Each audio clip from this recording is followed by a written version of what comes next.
La prononciation, la maîtrise de salle, la gestuelle, le costume et la présentation, le rythme, la posture, l'expression faciale, le contact avec l'audience, la créativité et le temps fermé entre 3 et 4 minutes, voilà les grands critères qui ont servi d'instrument d'appréciation au comité de jury à cette grande finale de la 3e édition du concours African Storytelling ce samedi 21 septembre 2024 à l'hôtel Azalaï de Cotonou. Cette édition, qui est d'ailleurs placée sous le haut parrainage de la directrice adjointe du dit hôtel, un moment unique avec des histoires singulières de chaque candidat, des contes et proverbes du continent africain, toutes ces potentialités exprimées en anglais devant un public enthousiasmé. I trembled during the meeting. I killed the father. Then I let the knife into Elohim's hand just to free my brother from that. With your end, villagers. Your storyteller is Paco Matissa. Thank you. Wajé le kuku jibola togbe alimu. Chepen tule. Satan boadi chio. Tuale. Woman, get ready to bury someone. Then my husband lost interest in me. He stopped taking care of me and only paying for the children's school fees. Please, can you say with me, I am a peacemaker? I am a peacemaker. Can you shout, I am a peacemaker? I am a peacemaker. Yes, it was sung as well with those. Après que chacun ait donné le meilleur de sa présentation autour du thème paix et justice, viendra ensuite le moment de vérité du verdict présenté par la présidente du jury, Oladjuan Abebi, entourée de tous les autres membres du jury. La championne de la 3e édition concours African Story, Sandra et...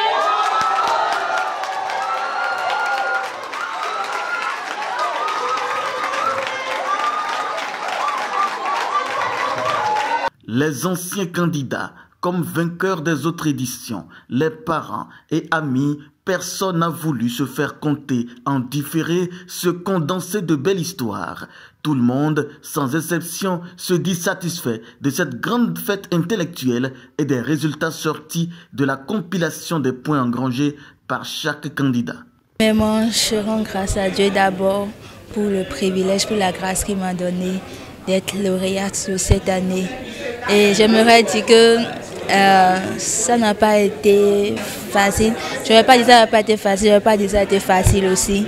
Bon, il y a toujours le stress, il y a parfois la peur, mais par la grâce de Dieu, j'ai réussi à pouvoir vaincre la peur et le stress aussi.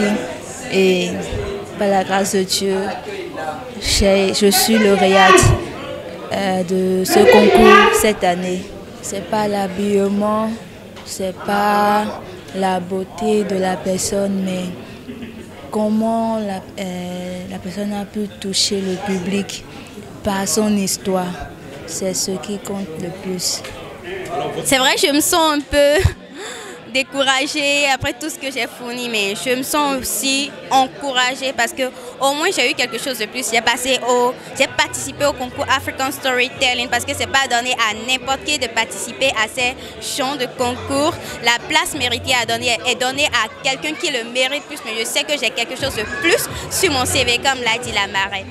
Je ne suis pas la lauréate, mais je suis très fière parce que ça m'a permis de beaucoup travailler sur mon niveau. À chaque fois que je travaille, je découvre encore plus de choses que je ne l'ai jamais découvert. J'ai au moins eu l'occasion aussi de découvrir l'hôtel Azalaï que je n'ai jamais découvert. Disons que j'ai été vraiment stupéfait par la qualité en fait, de la prestation des participants et aussi de la diversité culturelle. Quand vous les voyez en fait, dans leur tenue, c'est tellement beau, ils étaient en traditionnel et voilà, moi j'ai vraiment aimé parce que moi je suis quelqu'un de très traditionnaliste, j'ai grandi auprès de mes grands-parents donc j'aime bien tout ce qui est beau, tout ce qui est traditionnel et voilà. Donc, mes impressions sont très bonnes et j'ai vraiment bien kiffé en fait la soirée. Razak Ogele, initiateur de ce prestigieux concours, livre ses impressions à la fin. Aujourd'hui, nous sommes à la 3e édition et cette édition s'est portée sur la thématique paix et justice.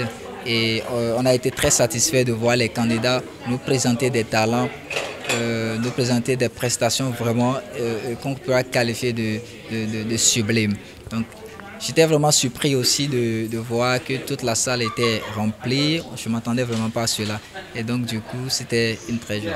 Je profite de l'occasion pour lancer un appel à tous les potentiels partenaires qui souhaitent accompagner cet événement. Nous sommes toujours ouverts. Et l'édition prochaine s'annonce très, très, très grand.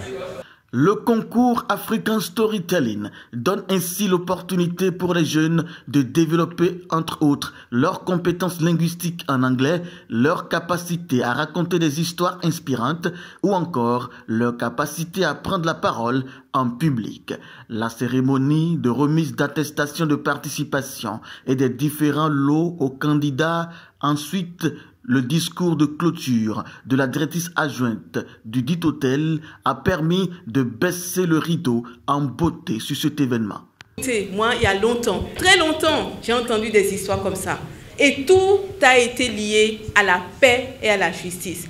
Vraiment, je voudrais que vous vous levez tous pour un standing ovation pour tous les candidats, s'il vous plaît. Ils le méritent tous amplement d'être venus, d'avoir d'être traités.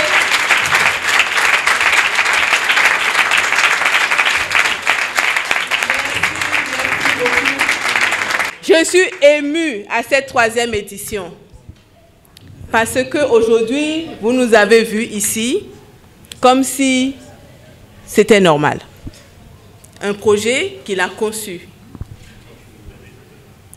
Il a commencé tout petit. Et c'est avec une grande fierté que nous en sommes à la 3e édition. Et c'est avec beaucoup de joie que je vois aujourd'hui ces candidats aguerris. 3e édition, nous avons gagné en valeur, en confiance. Nous avons gagné en organisation. Nous avons gagné en critères de choix. Je suis si heureuse de voir tous ces 12 candidats aujourd'hui alignés ici et ils ont tous été merveilleux. Rendez-vous l'année prochaine pour la 4e édition du concours African Storytelling.